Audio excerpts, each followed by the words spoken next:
We live in a world of influence, not just the influencers on social media, not just the trendsetters in fashion and music and art, but everywhere we look, we are being influenced. From the architecture, which forces us to move through the world in a specific way, to the products we put in our homes and how they're designed. Welcome to Path to Peace with Todd Perlmutter. I'm your host, Todd Perlmutter. Our world is a projection of our collective consciousness. The more peace we bring into our lives, the more peace we bring into this world. So let the transformation begin. Everywhere on earth that is touched by the human hand influences us in some way. Just as looking at a sunset changes our mood and our thoughts, looking at a building or around the office also influences our thoughts and emotions. It determines whether we are feeling inspired and uplifted because we are surrounded by beautiful, handcrafted artwork and designs, or if we are surrounded by sterile, plain environments that make us feel like an afterthought. And so it is more important than ever to make sure that we are not just allowing our environment to affect us in ways we are unaware of, and instead to spend some time really getting to know ourselves, being aware of how these environments affect us so that we can push back, re-exert our true self, and consciously protect our peace, our love and joy, and not let the world around us dictate who we are, how we should feel. And we do that in three ways. The first is we can get into nature, get into that space that is untouched by human hands, that is not influencing us by some current trend of aesthetics, and in a place that allows us to get in touch with our humanity again, with the life inside us, and with that life that surrounds us. Because this is our true habitat. This is our home. This nature that we've become to almost feel like it's dangerous, like nature is a threat, and the forest has all sorts of scary critters and dangers lurking around every corner. But the truth is nature is why we are all here. We are all nature. It is our home, and it is why we are alive today. The second thing we can do, and this is available to us no matter where we are. We can be at the office, on the bus, at home, and that is to close our eyes, and we immediately connect back with nature and our deepest, truest nature of who we truly are. No matter where we are, when we close our eyes, there is space and stillness and silence, and we're able to breathe and relax no matter what else is going on around us. All the stress of the world, all the pressure that it puts on us, all of the influences to conform and be a certain way, look a certain way, and sound a certain way, all disappear. When we close our eyes and turn inward, there is no screaming boss. There are no difficult coworkers or money problems or even loneliness, because when we close our eyes, we become one. There is no separate forms. There is no me beginning and ending. There is just space. It is the safety and protection of inner peace, calm, and stillness. We are the masters of this time. Nothing has any say over us, our feelings, or thoughts when we close our eyes and turn inward. There is an infinite depth to explore within. And most of the time, we have our eyes open. We are outwardly focused. And we miss out that there is this depth, this comfort and safe space right here wherever we go. And the more familiar we become with this deeply peaceful spaciousness and stillness, the more we take that with us wherever we go and with everything we do.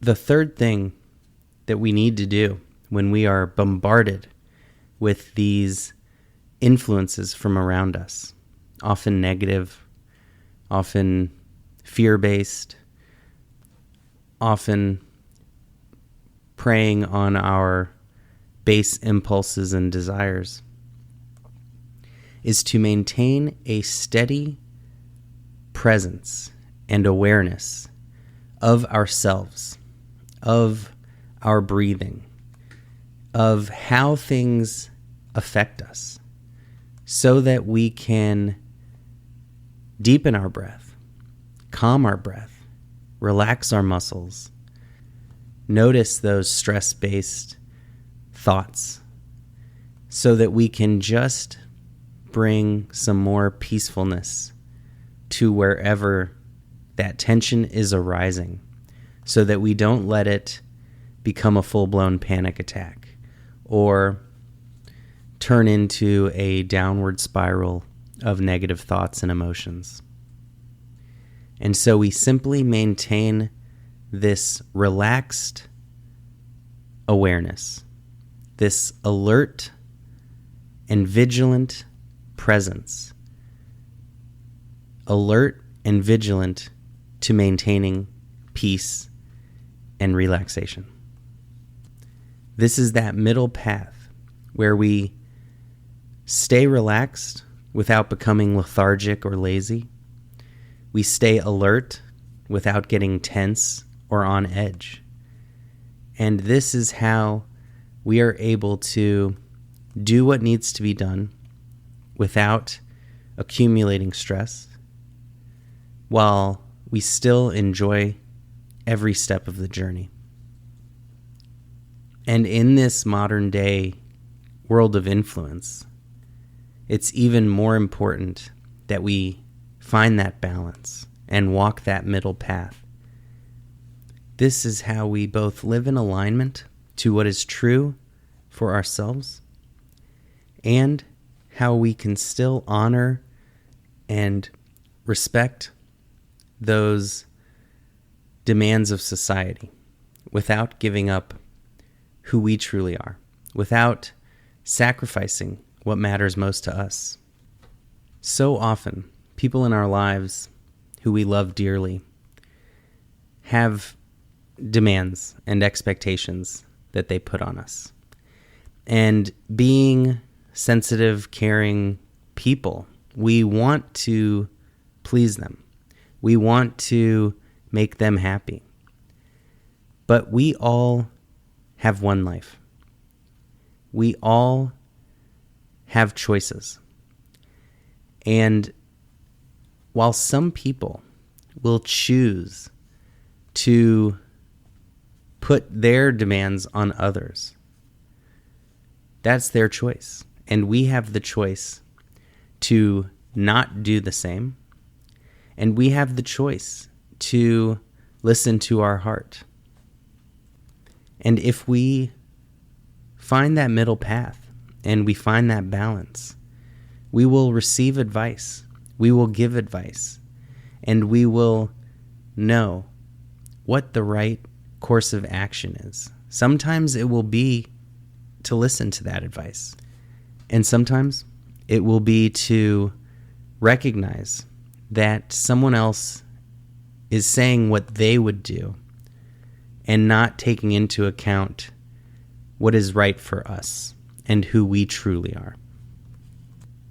And whenever we feel torn, disjointed, unsure which direction to go in, this is when we step into nature, or we close our eyes and we quiet our mind until we can hear our heart speaking through us. In the age of 24/7 on-demand entertainment and content on our phones, it is more important than ever to take those breaks, to take those moments of silence, to allow for us to process that bombardment of information and mental clutter and clean out those storage lockers and attics in our mind. Because living authentically has never been harder in the age of social media, when we idolize people, strangers, on our phones who seem to be living a perfect life.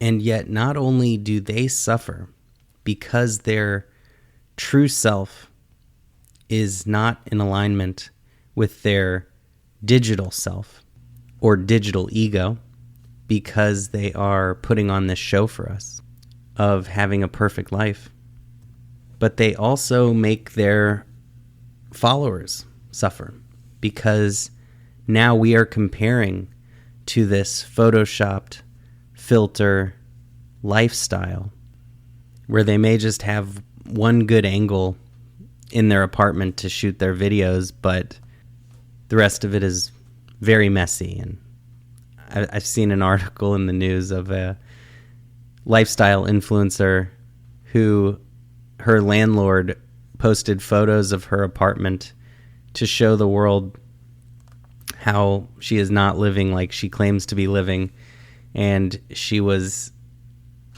living in the messiest apartment imaginable with like 1,000 pizza boxes and rat droppings and just the worst, most disgusting apartment imaginable. And even though we know that Hollywood is all special effects and makeup and prosthetics and none of it is real, we do fall for the illusion on social media all the time. And I talk a lot about the danger of these fake lives on social media that we try to project, that other people are projecting, and how it leads to this endless comparison that destroys our mental health. In one of my recent books, Digital Ego, a how-to survival guide for the internet, which for the entire month of May, which is Mental Health Awareness Month, is $2.99 right now on Amazon. And while it's important for everybody, because we're all exposed to these screens on a daily basis, and we are living in a social media society, it's really, in my opinion, required reading for any young person who is trying to navigate this digital world that wants us to become mindless and oblivious and unaware of our consumption of this mental junk food. But mindfulness and awareness is the antidote. And in my book, I really lay out how we can live in the world, not escape it, not throw our phones in the trash, but to truly use these powerful tools with wisdom and intention so that they make our lives better instead of making us miserable. It's truly amazing. We could live in a beautiful, pristine, idyllic village where our ancestors have lived for hundreds of years, living off the land, connected to the land, in one of these blue zones where people all live to 100 and peacefully die in their sleep without disease, where they have the highest rates of happiness and the closest, tightest communities. And then cell phones get introduced to these areas. And now suddenly, it's not good enough to live on this beautiful farm or to live in this loving community. Now we want that private jet that I just saw some big celebrity get on. Now I want to travel to all of those Instagram-worthy locations and all those beaches, and suddenly life becomes miserable, even though nothing changed about our circumstances except these cell phones, these comparison machines that tell us escape is better than contentment. It is true that ignorance is bliss when it comes to comparing ourselves to the richest man in the world, to the most famous woman in the world. But ignorance is dangerous. It makes us susceptible to these changes in the world. And the only way we can protect our mental health is not through ignorance, but through awareness. By maintaining awareness of ourselves, our thoughts, our breath, our bodies, the tension in our muscles, the use of our time, and if we're spending too much on something that is hurting our mental health. And when we raise our awareness high enough and we start to understand deep down what we are doing, how we are spending our time, we naturally and effortlessly stop doing the things that are contributing to our suffering and misery. And so we have to replace that wrong thinking, that comparison, competitive, jealous, greedy thinking with correct, wise thinking that actually makes us happier, more successful, more loving, more effective at everything we do, because we're no longer wasting energy on stuff that doesn't matter, stuff that is hurting us and hurting our loved ones, because we are not contributing to the well-being of ourselves and others. And to correct that thinking, we first have to be aware. And this is something that starts with intention and ends with practice and putting it into effect. When we are comparing ourselves to someone who has more than us, or better looks, or more fame, this is when we turn inward and focus on loving what we have. Because craving and desire are the cause of all suffering. We can still enjoy the things we love, but as soon as we crave and desire them, then we worry about not getting it. And even if we get it, we worry about it ending or losing it. And so we just constantly notice our thoughts when they are not serving us, we let them go by. And we stop comparing ourselves to people who have more. And we start to remember that there are people who have less. Not to make ourselves feel better because others are suffering, but to simply expand our awareness to beyond this limited, narrow focus. And so we have a clear view of reality instead of a delusional one. When we see people on social media that make us jealous, we remember how little we know about anyone we're seeing through the screen. When we become jealous or greedy, we turn our attention to generosity and love and compassion. When we are filled with insecurity and fear, we turn our attention to focus on the areas that we can impact, improving our craft, working on ourselves. And through action and repeated action comes natural confidence. And the more we focus on sharing our gifts with the world, instead of worrying about what others are doing, we become in alignment with our mind, body, and soul, with our intentions and our actions.